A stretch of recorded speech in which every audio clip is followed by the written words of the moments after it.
Estonia feels modern, safe, efficient. People talk about it like some kind of digital utopia, e-residency, cashless cities, almost everything online.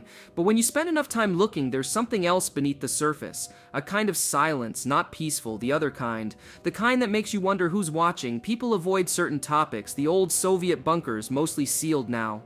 But sometimes you find one unlocked. Locals call them dangerous, but no one really explains why.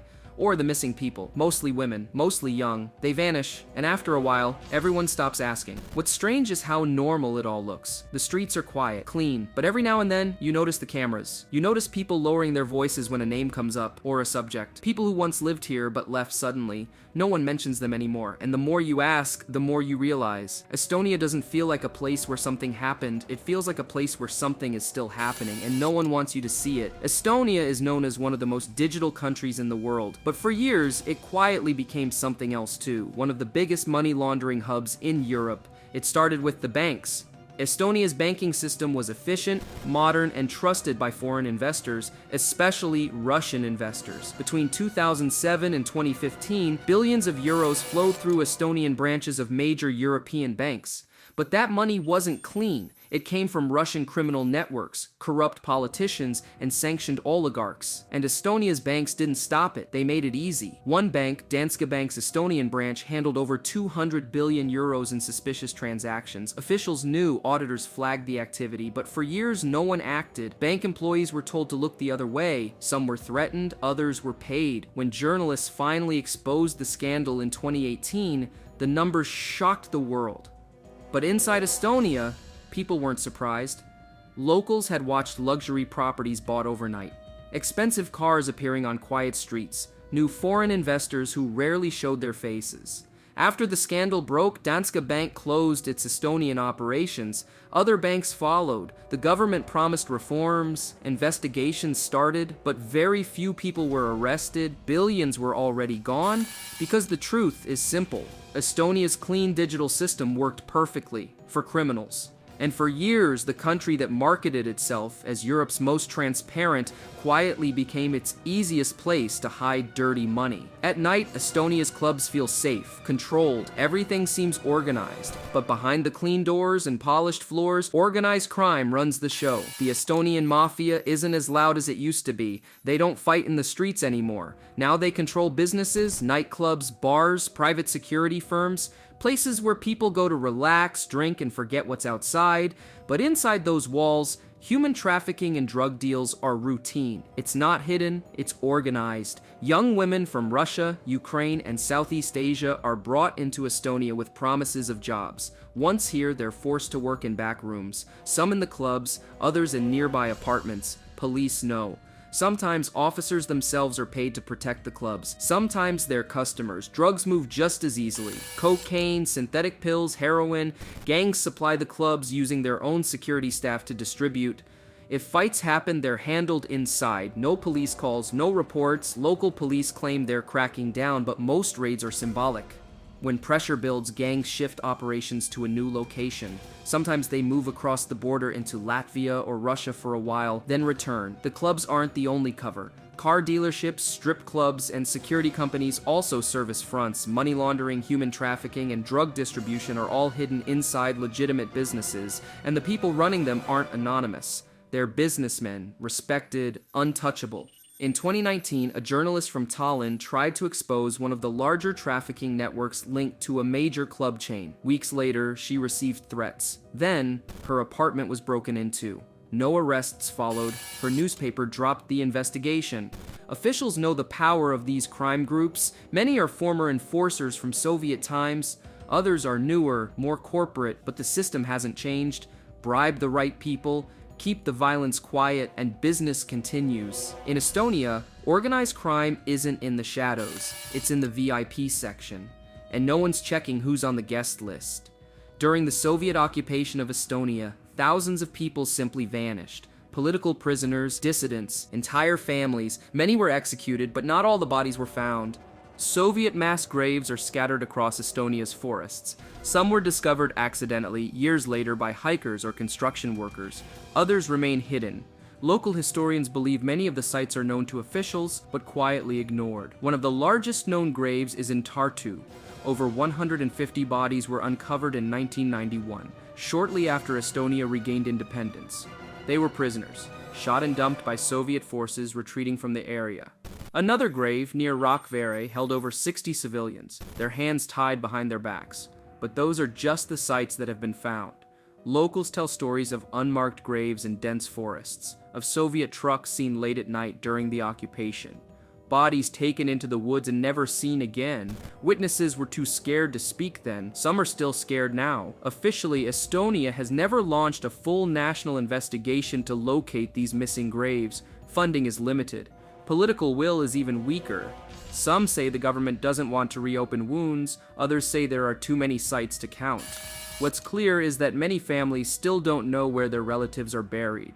After the occupation ended, thousands of Estonians were listed as missing, some were deported to Siberia, others were executed in secret, and some are still lying beneath the forests because in Estonia the Soviet past wasn't erased, it was buried, and no one's digging. Estonia's e-residency program is sold as a digital miracle. Anyone in the world can apply. Get an official Estonian ID, start a company, run a business in the EU without setting foot inside the country. On paper, it sounds perfect. In reality, it became a gold mine for criminals. Fraudsters from Russia, Ukraine, and beyond used the system to set up fake companies, shell firms, money laundering fronts, all registered legally inside Estonia's digital system. No real background checks, no physical inspections, just a scanned ID and a payment. Billions move through these fake businesses, dirty money from cybercrime, drug trafficking, even human trafficking, all washed clean through companies registered under Estonia's flag. Officials ignored the warnings for years. Investigators raised red flags in 2017, but nothing changed. Government ministers were more interested in selling the story of digital Estonia than in checking who was using it. It took foreign journalists to expose the fraud. Leaked documents showed that thousands of e-residency companies were linked to high-risk individuals. Some owners were under international sanctions, others were wanted for serious crimes. After the scandal broke, Estonia tightened its rules, slightly. Some companies were deregistered, but most stayed open. The damage was already done. Today, criminals still use Estonia's digital infrastructure to move money across Europe. Because when your system is designed for convenience, criminals don't break it, they use it. Russian intelligence never left Estonia. After the collapse of the Soviet Union, the KGB packed up their files and their offices, but not all their agents and not all their operations. Today, the FSB, Russia's main intelligence agency, actively recruits inside Estonia. They target Estonian citizens, especially those with Russian backgrounds. But ethnicity isn't their only focus. They look for people working in government offices, ports, telecom companies, and energy sectors, places where information flows quietly, recruitment happens slowly, a conversation, a small payment, a favor, then pressure. Once someone gives in, there's no way out.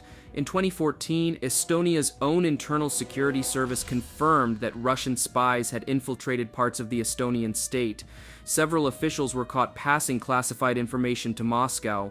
One was a police officer. Another worked in the Ministry of Defense. Both were arrested quietly. Both cases were downplayed in the media. The most famous case happened in 2014, when Eston Kover, an Estonian counterintelligence officer, was kidnapped. Russian agents crossed the border, captured him, and dragged him into Russia. There, he was sentenced to 15 years in a Russian prison. Estonia called it abduction, Russia called it espionage. Kover was eventually exchanged in a spy swap like something out of the Cold War, but that was just the case people heard about. Inside Estonia, intelligence officials admit privately that many FSB recruits are never caught. Some are only discovered after they disappear. People who suddenly leave their jobs. People who quietly move to Russia without saying goodbye. Russian operatives also run influence campaigns. Local media outlets owned by companies linked to Russia spread disinformation. Pro-Kremlin narratives seep into communities. Some Estonians read these stories without knowing who's behind them. The goal isn't just stealing secrets, it's destabilization. undermining trust in Estonia's government, weakening its security, making people question their alliances. And Estonia is a perfect target. It shares a long border with Russia, it has a large Russian-speaking population, and it's part of NATO and the EU. All of that makes Estonia valuable and vulnerable. Estonian security services work to catch infiltrators, but resources are limited. Russian intelligence operates with patience. They wait, they watch, they pay dot. Because in Estonia, recruitment doesn't happen with guns or threats. It starts with a conversation, and by the time someone realizes they're working for Moscow, it's already too late. In this country, the Cold War never ended, it just got quieter. In Estonia, women disappear quietly, without headlines, without investigations that last. Police call them runaways. Sometimes they're right, sometimes they're not. It usually starts the same way. A young woman doesn't come home after work. A missing persons report is filed. Police check the usual places. If nothing turns up in the first few weeks, the case is marked as cold. In official reports, she's listed as a voluntary disappearance, a runaway, but her family knows better. Most of these cases involve foreign women, migrants, refugees, workers from Southeast Asia or Eastern Europe. But Estonian women vanish too, many from small towns, some from the capital, and no one talks about it. Human trafficking networks target Estonia's cities. Women are taken from nightclubs, from public transport, from the street. Some are tricked with fake job offers. Others are simply grabbed. They're trafficked across borders, usually to Scandinavia or Germany. Others are exploited within Estonia itself. Police know this. NGOs know it too. But when families report someone missing, they're often told to wait, to give it time. After a month or two, police assume the woman left voluntarily. Some cases are closed before they really start. In 2018, a group of activists published a report showing that dozens of missing women were later found working in brothels in other EU countries. Estonian police had marked many of these women as runaways and stopped searching. Victims who do return rarely get justice. Traffickers are hard to catch. When they are caught, cases fall apart in court. Witnesses are too scared to testify, records are missing, judges dismiss charges. Sometimes it's worse. In 2019, police found the body of a missing woman in the forest near Pärnu. She had been missing for 5 months. Her death was ruled an accident.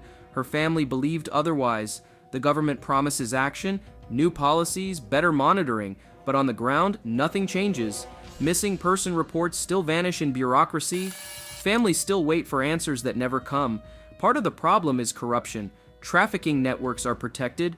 Some police officers are paid to ignore cases. Others are simply indifferent.